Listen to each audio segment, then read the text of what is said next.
오늘 완주의 낮 기온이 39도, 전주는 38.4도를 기록하는 등 도내 대부분 지역에서 기록적인 폭염이 이어졌습니다. 이런 폭염 속에 열악한 환경에서 눈물겨운 여름을 보내고 있는 홀로 사는 노인들을 만났습니다. 지방선거 이후 야당들이 연동형 비례대표제 도입의 필요성을 잇따라 제기하고 있는 가운데 올해 안에 공론화가 가능할지 주목됩니다.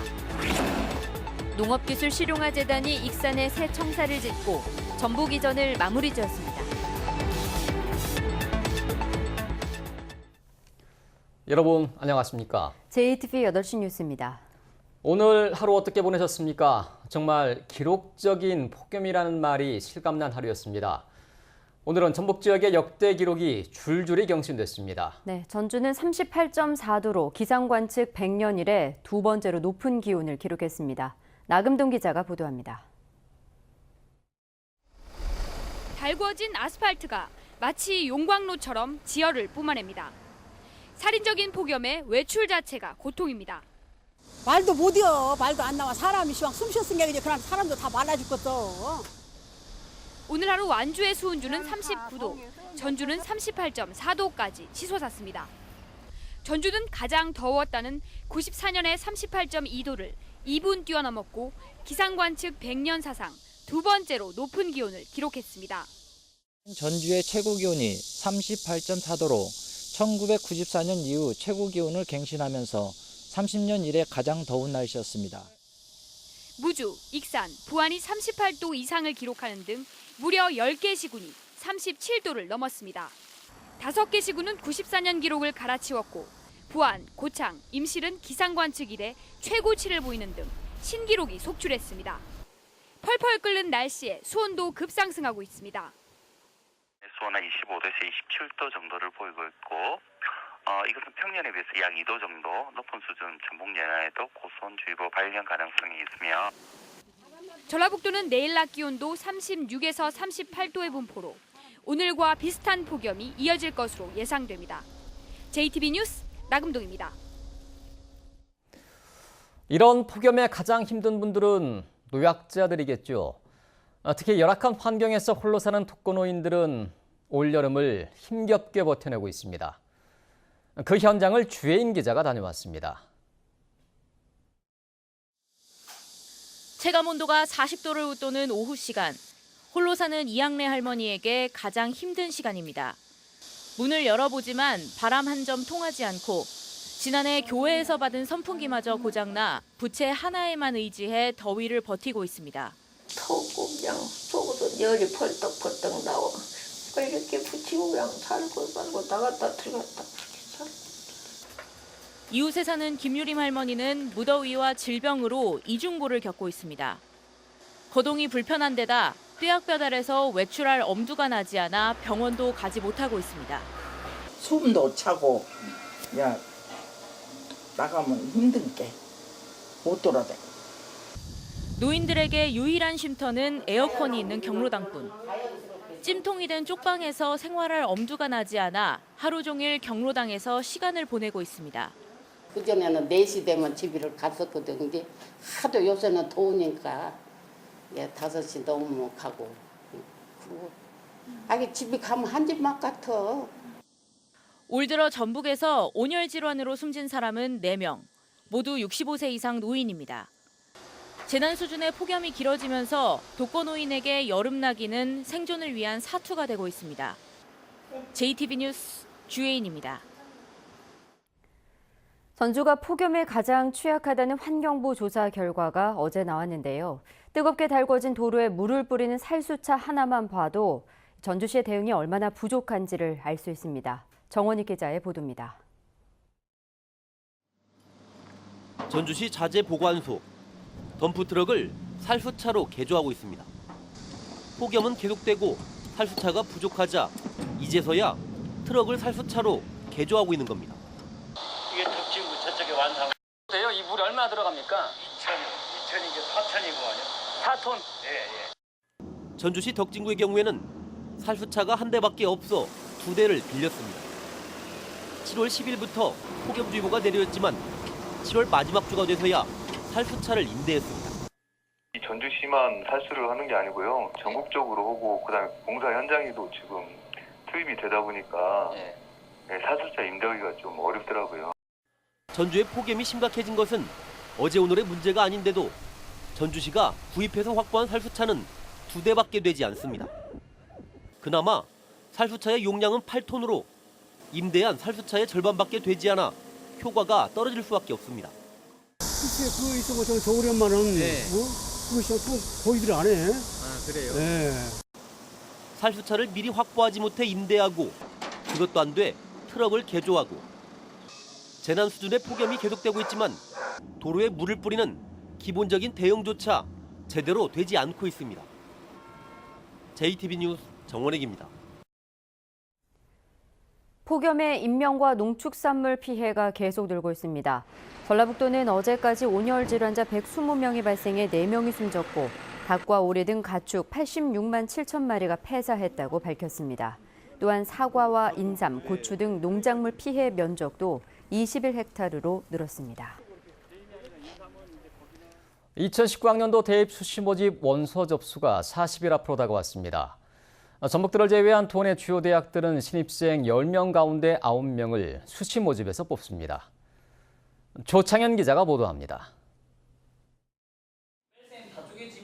짧은 여름방학을 마친 고3 수험생들은 요즘 수시 모집 준비로 눈코 뜰 새 없이 바쁜 시간을 보내고 있습니다. 생활기록부를 바탕으로 자기소개서를 작성하고 주어진 6번의 지원 기회를 어떻게 활용할지 고민이 많습니다. 도내 대학 가운데 비교적 학생 모집에 어려움이 덜한 전북대는 수시 모집으로 64%의 신입생을 선발합니다.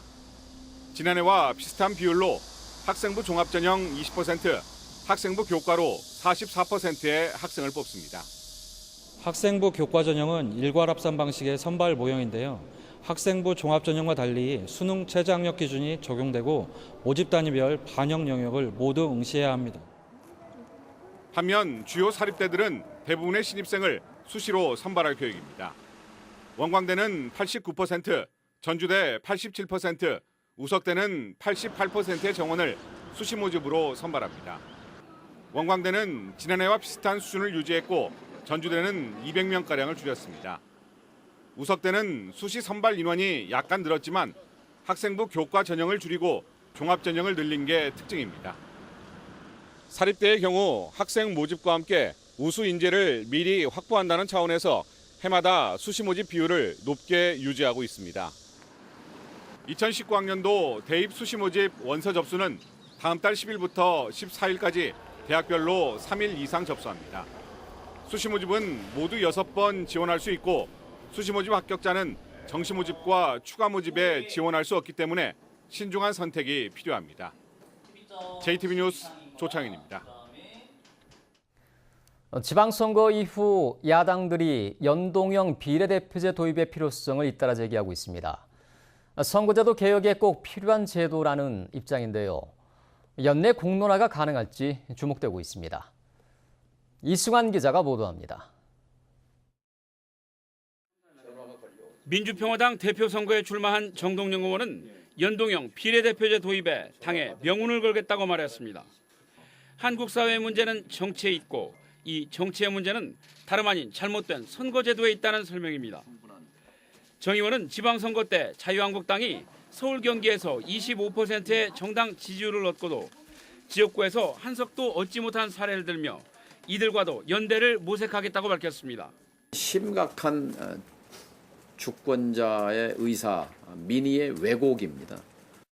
근데 이것을 바로잡는 것이 사실은 한국 사회의 문제를 해결하는 핵심입니다. 정의당도 어느 당 못지않게 적극적입니다.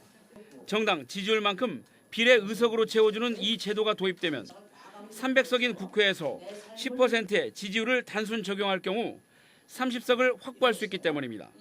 더불어민주당은 더 이상 기득권에 안주할 것이 아니라 승자 독식 선거제도의 개혁, 또 교섭단체 제도의 개선, 과감한 정치개혁에 솔선수범해 줄 것을 촉구합니다. 지지율과 실제 의석의 차이를 최소화하고 특정 정당의 독식을 막을 수 있다는 점에서 여야 모두 원칙적으로는 공감하고 있지만 아직 갈 길은 멉니다. 유럽 같은 데서도 보면은 비례대표 숫자가 어느 정도 있어야 그게 연동형으로 할 수가 있는 거죠. 그런 것들은 개헌을 할 적에 같이 연관해서 같이 다뤄야 될 겁니다. 국회 안팎에서는 각 당이 전당대회를 통해 체제를 정비한 뒤 10월 국정감사 이후에나 야당을 중심으로 공론화 시도가 본격화할 것으로 보고 있습니다. JTB 뉴스 이승환입니다. 정동영, 유성엽 의원이 민주평화당 당대표 선거에 출마한 가운데 휴대전화 등을 통한 전당원 투표가 시작됐습니다. 민주평화당 당원은 전북 3만 1천여 명, 광주 전남 4만 5천여 명 등으로 전체의 80%가 넘어 선거 결과에 따라 당내 전북 정치권의 영향력에도 큰 변화가 예상됩니다. 한편 민주당 전북 도당도 오는 4일 도당 개편대회를 앞두고 내일과 모레 권리당원 투표와 오는 4일 대의원 현장 투표를 실시해 도당 위원장을 선출할 예정입니다. 장수 한우지방공사가 행정안전부의 지방공기업 경영평가에서 지난해에 이어 가장 낮은 등급인 마등급을 받았습니다. 장수 한우지방공사의 사장과 임원은 연봉이 5에서 10% 삭감됩니다. 전북개발공사는 지난해 최상위 등급인 가등급에서 나등급으로 한 단계 떨어졌고 전주시설관리공단은 한 단계 오른 나등급을 받았습니다. 농업기술실용화재단이 익산에 새 청사를 짓고 전북시대를 열었습니다. 이미 전북에 둥지를 튼 농촌진흥청, 국가식품클러스터 등과 함께 농생명산업 발전에 큰 도움이 될 것으로 기대됩니다. 보도에 하원우 기자입니다. 전북의 드론 업체가 개발한 농업용 드론입니다. 약재를 제대로 살포할 수 있는지 검정 시험을 받고 있습니다. 첨단 유전자 분석 장치를 통해 종자의 순도를 확인할 수도 있습니다. 이곳에서 검정을 받은 농자재만 정부 인증을 받을 수 있습니다. 저희들이 적정 수준의 제품이 될 수 있는지를 검증하여 그걸 농가에 보급될 수 있도록 노력하고 있습니다.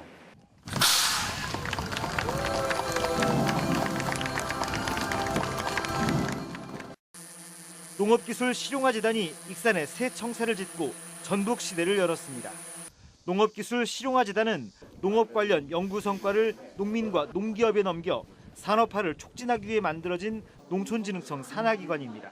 농식품 특허 기술을 통해서 우리 농업인과 농산업체가 돈 벌 수 있는 또 새로운 이 산업으로 성장할 수 있도록 저희 실용화재단이 적극 지원하게 되었습니다.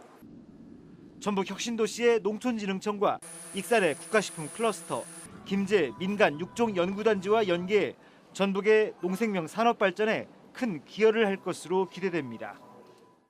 농업기술 실용화재단의 익산 이전으로 아시아 농생명 산업의 수도를 꿈꾸는 전라북도의 목표가 한 걸음 더 가까워지게 됐습니다. JTB 뉴스 하원호입니다. 정보통신 기술을 접목한 농장인 스마트팜 혁신밸리의 전북 유치 여부가 주목됩니다. 농림축산식품부는 전북을 비롯해 스마트팜 혁신밸리 유치를 신청한 8개 시도에 대해 평가를 마치고 이번 주 안에 1차 조성지역 2곳을 발표할 예정입니다. 스마트팜 혁신밸리는 20헥타르의 면적에 스마트팜 연구와 교육, 창업과 유통 등의 기능을 모은 단지로 만들어집니다. 전북 주요 관광지에 무료 와이파이가 설치됩니다. 전라북도는 전주 예술 테마거리와 군산 선유도 등 11개 시군 39군데 관광지에 무료로 이용할 수 있는 공공 와이파이를 설치하기로 했습니다. 전라북도는 오는 11월까지 설치를 마치면 12월부터는 이용이 가능할 것으로 내다봤습니다. 20번째를 맞는 내년 전주국제영화제 개막일이 5월 2일로 확정됐습니다. 전주국제영화제 사무처는 내년 5월 2일부터 11일까지 열흘 동안 제20회 전주국제영화제를 개최하기로 결정했다고 밝혔습니다. 또 영화제가 성년이 된 만큼 영화제의 전통과 역사, 미래 비전을 조망할 수 있는 다양한 프로그램을 선보이겠다고 덧붙였습니다. 군산항에 정박 중인 선박에서 외국인 선원들이 잇따라 도주해 밀입국한 것으로 확인됐습니다. 군산해양경찰서는 지난달 26일과 30일 군산 7부두에 정박하고 있던 4,000톤급 화물선에서 베트남 선원 31살 우엔 씨 등 2명이 차례로 도주해 추적 중이라고 밝혔습니다. 이들은 썰물에 수심이 얕아진 틈을 타 배에서 뛰어내린 뒤 항만을 빠져나와 택시로 익산 터미널까지 이동한 것으로 알려졌습니다.